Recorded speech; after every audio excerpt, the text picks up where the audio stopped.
Jeudi 15 décembre, mesdames, messieurs, bonsoir. Ravi de vous retrouver sur la WF1 TV. Tout de suite, le flash d'information. Motion de censure, les députés en séance plénière aujourd'hui. Après la déclaration de politique générale du Premier ministre sénégalais Amadou Ba, la coalition de l'opposition a déposé une motion de censure contre le gouvernement. En séance plénière aujourd'hui, les députés vont examiner cette motion de censure qui, selon beaucoup de spécialistes, ne passera pas à l'hémicycle. Affaire de la députée Amy Ndiaye, Massata Samb et Mamadou Niang seront fixées aujourd'hui. Placés en garde à vue à la division des investigations criminelles, les deux parlementaires Massata Samb et Mamadou Niang seront déférés aujourd'hui au parquet. Auteurs de l'agression de la députée Amy Ndiaye Nibi, ils sont visés pour des délits présumés de coups et blessures volontaires et menaces de mort.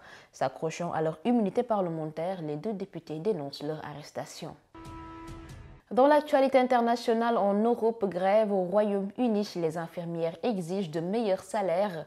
Dans un contexte de forte tension sociale au Royaume-Uni, les infirmières britanniques entament ce jeudi une grève pour exiger une augmentation de salaire et de meilleures conditions de travail. Les représentants des infirmières affirment que leurs membres se retrouvent dans la misère et peinent à subvenir aux besoins de leur famille. En effet, nombre de nouveaux arrivants dans cette profession quittent après seulement 1 ou 2 ans en raison de bas salaires. Guerre en Ukraine, la ville de Bakhmout bombardée sans relâche. Les combats font rage à Bakhmout et les habitants de cette ville de l'Est de l'Ukraine fuient en masse. Plus de 90% de la population s'est déplacée pour fuir les combats. Cette ville représenterait un enjeu majeur pour la Russie de compter une nouvelle victoire. À Bakhmout, les mercenaires de la société Wagner ont été déployés par les Russes, dit-on. Dans la page sport, organisation CAN 2025, l'Algérie va déposer sa candidature.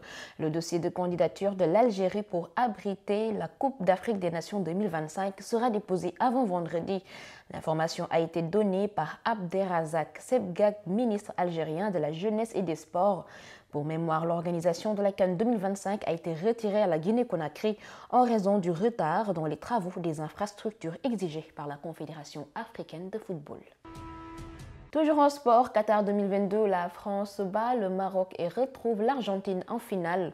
En match de demi-finale de la Coupe du Monde 2022 au Qatar hier, les Bleus plus efficaces ont éliminé les Lions de l'Atlas. Le Maroc sort de cette compétition mais devra disputer la 3e place face à la Croatie. La France, quant à elle, va défendre son titre dimanche prochain face à l'Argentine.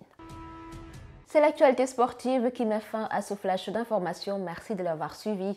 Excellente suite de programme sur Women First.